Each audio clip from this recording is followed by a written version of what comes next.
जाओ कभी तियारा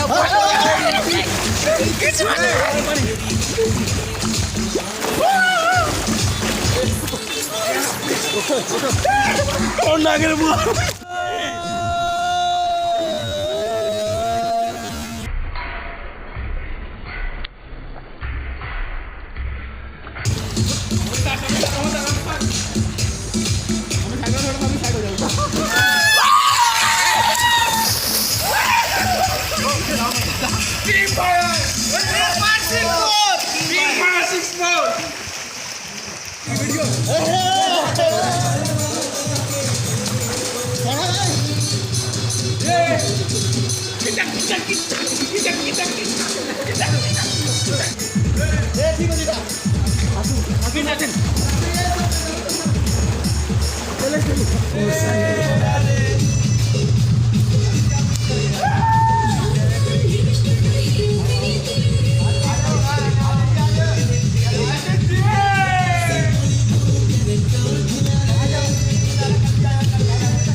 गाइस, अगर आप इस वीडियो को देख रहे हो एंड आप ठीक ऐसी लाइफस्टाइल एंजॉय करना चाहते थे यंग एज में, देन आपने करना क्या है, बस एक डिसीजन बनाना। हमने एक टाइम डिसीजन लिया था एंड सभी यूथ है यंग एज में लाइफ को एंजॉय कर रहे हैं। You can also do it same.